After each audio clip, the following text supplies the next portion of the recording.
So, Coach, go a little bit into your history with Coach Hodge. When did you you're both JUCO guys, right? At one point, did it go back then? And when did you actually start working together? And did you see quickly that he had an ingredient that could lead him to higher levels? That's a great question. I have a unique relationship with Coach. I've known him since 2000. I actually had the honor, if you want to call it, to coach against him when he was a player, assistant coach, and a head coach.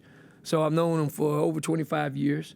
We're sort of in the same coaching family. The guy he played for at Texas A&M Commerce, my mentor, Lewis Orr, we worked for Lewis Orr. So we've been in the same family for, like I said, 25 years. The one thing that I always knew about Coach was a competitive guy, even as a player, and he was a great leader. His team was really good, and when he became a coach, he just translated all of those leadership skills into the coaching realm. And, so we've been together for a while, or competed against each other. Then when he got the job at North Texas, he brought me there to work with him at North Texas, and that's the first time we actually have worked together. But man, it's amazing to see his growth over the years and to see him be the same person throughout his career, just a winner. Does that junior college background for both you guys give you a different perspective, maybe even a better one, especially in today's world with transactional recruiting and people having to put together new teams every year almost? Yeah, we joke about it, it's a lot of us, but yeah, we joke about that junior college, because when we was in junior college, a lot of times in Division I, they always asked us, how do y'all do that every year? Never thought it would flip back around the other way, but if you look, there's a lot of coaches, Coach Hodge, Steve Forbes, Grant McCaslin, Chris Beard, Mark Adams. It was a lot of other coaches that have been junior college coaches. So when you're at that level, you're always trying to put the best team together that year. And, you're always dealing with youth, freshmen, sophomores. So you have to learn how to, put a team together. And then you also have to know what the importance of retention, because it wasn't always like you was starting over every year. You would always kind of retain, the core of your team. Hopefully, you knew you was going to lose some guys that was moving on, and then you added, better pieces or good pieces the next year. Coach, one of the things that stands out about all the players we've talked to so far, very well spoken, think about their answers, kind of analytical, have extended answers to the questions. Is that something that you all zero in on in recruiting because it's a reflection of things that you want on the court? Yeah, families. Talent quite naturally. That's the first thing we look at. But the character of the family. Recruiting is a unique situation because you're trying to basically interview them. They're trying to interview you. You think you have the right fit until you actually get around them and spend some time with them. Those visits are so important, because it's very intense, about 36 hours worth of intensity of just constant eating, asking questions, being around each other, analyzing, and to be able to see that family nucleus interact together on your campus or even in their own home. Back in the day we used to do home visits. I still think that's important. It leads us to make the right decision in terms of who we bring in here, because it's about the fit. Everything, our success throughout our career has just been basically based on the fit.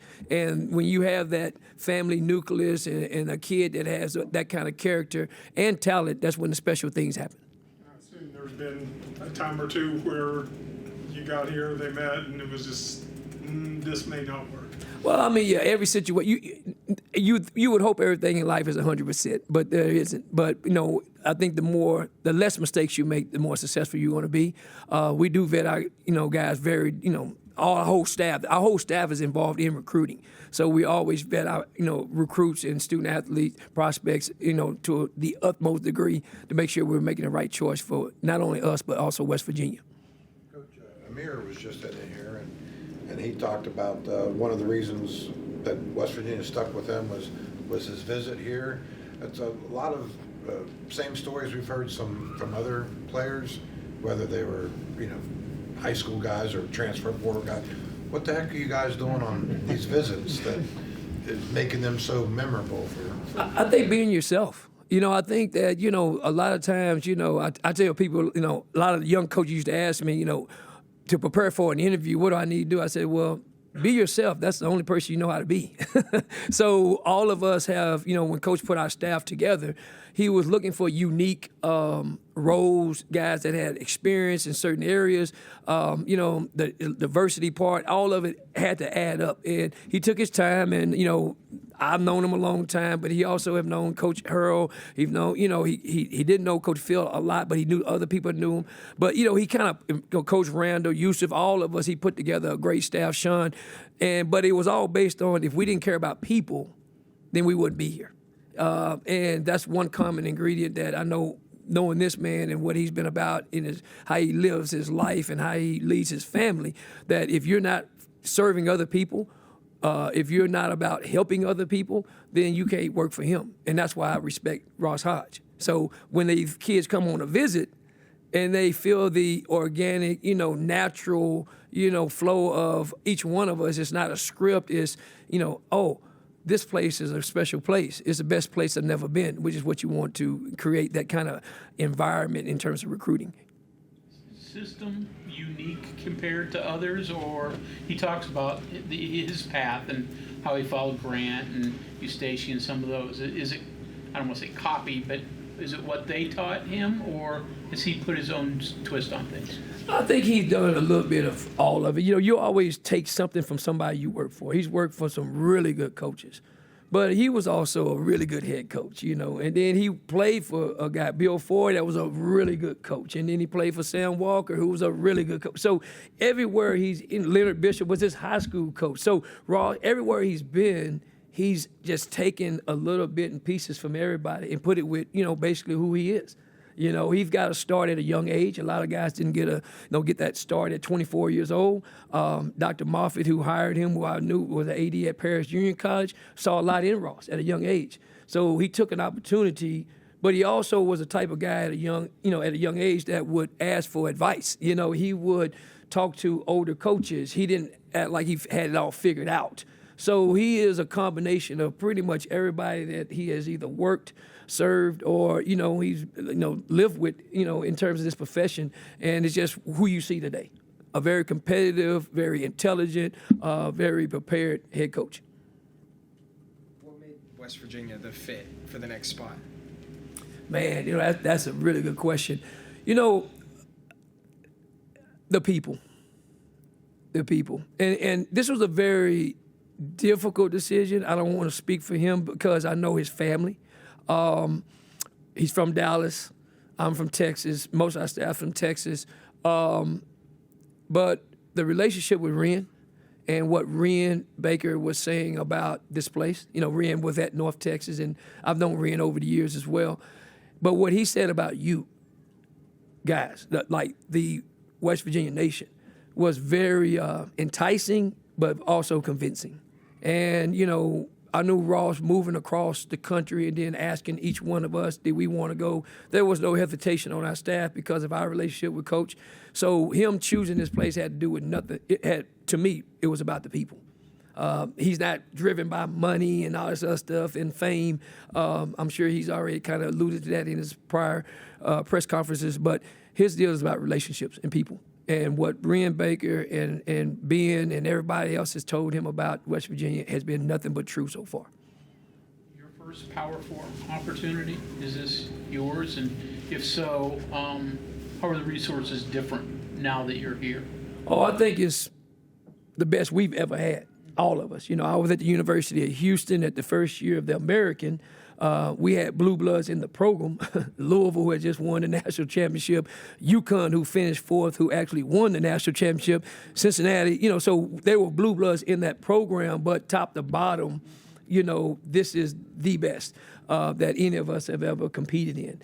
The resources here have been phenomenal. James Dickey, who I worked for at the University of Houston, had worked here, prior and had called me upon us getting appointed to this position. And he said, Johnny, you'll be surprised when you get there. There's some really nice, they're way ahead of their time. And when I came here, I was a little awestruck. And, not that's why we do it, but it's like, okay, we have the resources to be successful here. And then the people on top of it is just what really gives you a chance to win championships. Sat down for the first time to scout tomorrow's game, where do you start? Because it's, so much turnover nowadays. You don't have a game of tape on them. Just where do you start? That's a good question. You look back at prior games, and what their tendencies have been. Me and Coach Forte, we do more of the offense in terms of scouting. So we're going to look at their defense, what their tendencies are, personnel, things like that. No, every scout starts with personnel, first and foremost.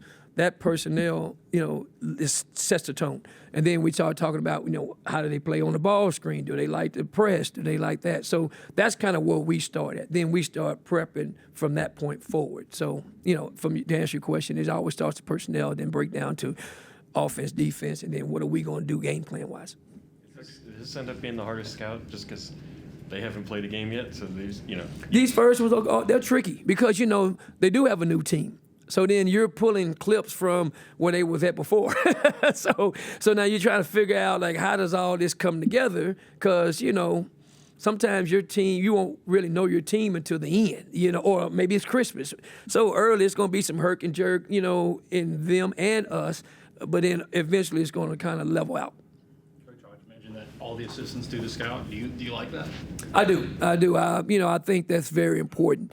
The old school way of doing it, like one guy did everything, I just think that's so hard, especially, in today's climate. I think it keeps a consistent voice, me and Coach Forte, you can coach anything, but you constantly just look through a offensive lens, and then Coach Hurl and Coach Shaw, they look through a defensive lens. And it just helps him in terms of game prep. When he asks, what do you want to run or what should we do defensively, it just keeps it consistent from day in and day out. Johnny, you talked about the resources here. All your time in junior college and Division II, I know this is nice. Do you miss some of the have-not days? I mean, you get so accustomed to that stuff, right? Hey, man, that's a phenomenal question. When your why is what my why has always been, helping people reach their goals and dreams in life, it is a blessing, but I'm the same person, at least I want to say I'm the same person that I was at Navarro College, and Ross is the same person that was at Paris College. We don't get to cater food and eat at the nice places. We did a place, Whataburger. Has anybody ever heard of Whataburger? Okay, so, to kind of give you a quick story, a lot of people would ask, at Navarro, what did you do to get your guys to play hard? And I said, well, it was pretty simple. It was the Whataburger diet. And they was like, what do you mean Whataburger? Well, if we won, you got cheese. If you didn't, you just got no cheese. And, it was funny at that time. It's funny, but it's true. And then if we really wanted to get really creative because of our budget, if they won 3 games in a row, then I would say we'll go to Chili's. And a funny story, one time, I forgot I told him that.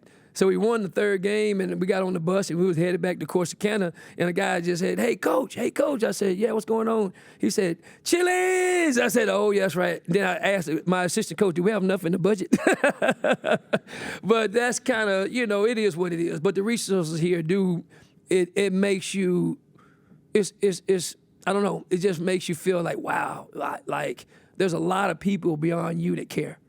And it's a lot of people, we don't take this for granted, that it's a lot of people put their money, hard-earned money and time into this program.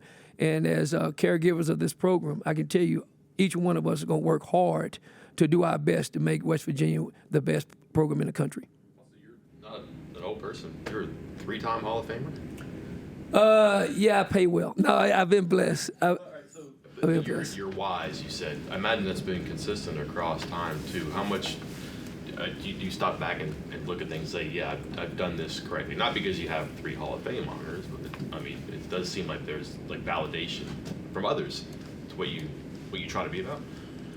Man.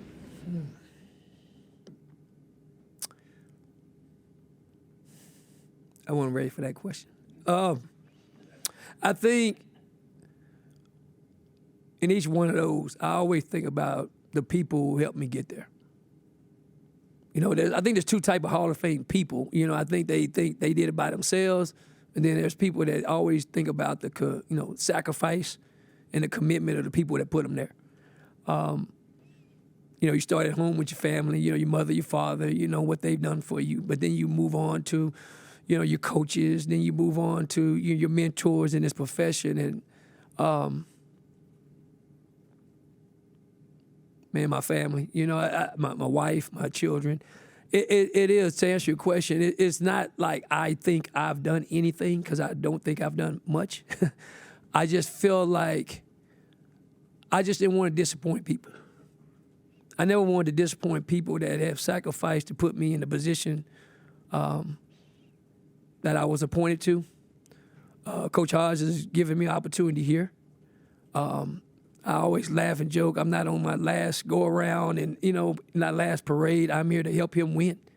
We all are here to help him win. Excuse me. And to say if a Hall of Fame honor, another one comes, that'd be great. But this has been a heck of a ride, man. Just so far, and I want to continue this journey on. Man. You, a Texas guy, adjusted to West Virginia. You want to wait till winter to give us a definitive answer? Man, you know what? I could probably do that, but it doesn't matter if it's snow on the ground or I'm iced in.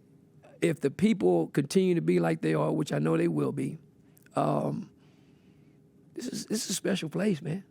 I grow where I'm planted, and honestly, I always get this question from people at home: did you ever think you would be in West Virginia? I'm like, no, I didn't. But this is where God put me, and I'm gonna make it work. And it's been great for me and my family, my son and my wife that actually moved here. I have older kids that are living back in Texas, in Arizona. But no, we love it here. The community's been nothing but the best, man.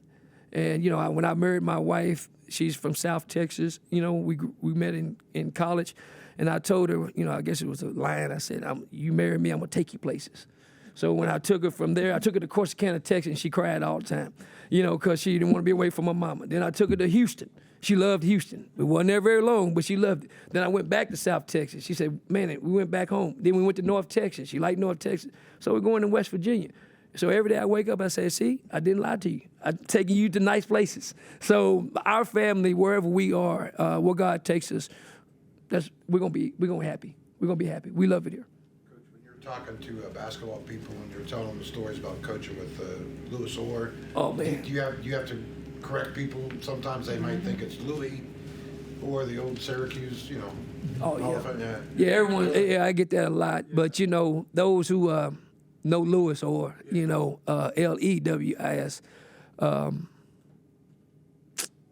man. One of those guys. That just, Buzz Williams was a manager for him. Sam Walker, who coached Ross, was a student assistant for him. I was the baby of the coaching family, so to speak, so I got the last 8 years of his life. And you couldn't find a more impactful person that cared about you and your family. I mean, competitive now, wanted to win, Christian man, but when he crossed those lines, man, he was a different person, not just competitive, and always push people to see the best in people, but always push them to be better. He's touched many lives, man. He's 88 years old, and he is still rolling. He's planning a trip to come to West Virginia to see. He's a huge fan of Ross, even though Ross Hodge ended his career. I always tell Ross that was the last game that coach ever coached was against Ross, and Ross beat us 50-49 to go to the national tournament. It was 19-18 at halftime. So it was a dog fight, to say the least. But Louis Orr is, besides my father, he's done more for me in my life than anybody ever. One thing I'm kind of interested in, so like when you guys kind of get settled in, so it's probably like a couple of weeks in April, and obviously you got to start kind of rebuilding the roster. A couple guys come with them from North Texas, but there's still 11 other spots out. As you guys are navigating the portal, what was those early days like? I imagine it's kind of like maybe a kid in a candy store. Oh, I want this guy. But it obviously doesn't always work out that way. Just like, what were those early days in trying to navigate the portal? What was that thought process like? And then obviously what you guys ended up with, probably pretty close, right? I mean. Well, it was a little chaotic in a sense, not chaotic, but, because of transition, Texas here is like 19 hours. So we were living in hotels. Our family was, I think sometimes a lot of that is lost in the transition. You're trying to learn a new place. You're trying to figure out, okay, what's our niche here? You're on the phone constantly talking to, coaches, agents, parents, and everything. Now you're trying to determine all the other business aspects of, can you make it happen, putting a roster together. You have to go through the old roster and see how many kids are coming back and, all that kind of stuff. So it's a little chaotic. The first year in any transition is always the most difficult if you ask any coach. It's about culture. You know what I mean? It's about, I heard Rick Pitino say that in his first year at St. John's. It's about setting the culture, getting the right kind of kids, and then you just build on from that. But yeah, it was film, watching this guy. What do you think about this guy? Did you talk to this guy? What did he, so it was it was sun up to sundown, basically. And it was a lot of discussions. What you as a staff, you may agree, you may not agree, but you ultimately got to find the right fit for West Virginia and Coach Hodge, and I thought that synergy in our program and our staff really helped us get the product that we have today. Say that, for those, just call it a number, 11 spots, but there's probably 30 guys, 50 guys that you look at, or is it smaller? I mean, I don't know. What's the ratio there, I guess? Wow, it's roughly, probably 50 to 60. To give you an idea, we had a guy from the Washington Wizards come in, a scout, and I asked him, I said, I just asked him the same question you had. You asked him good questions, by the way. And I said, how many guys do y'all bring in if you have a draft pick? He said 90. Wow. Now, we didn't bring in 90, but this film conversations, it probably, I don't know the exact number, but I would say it was over 50-something, 60-something guys. Any other questions?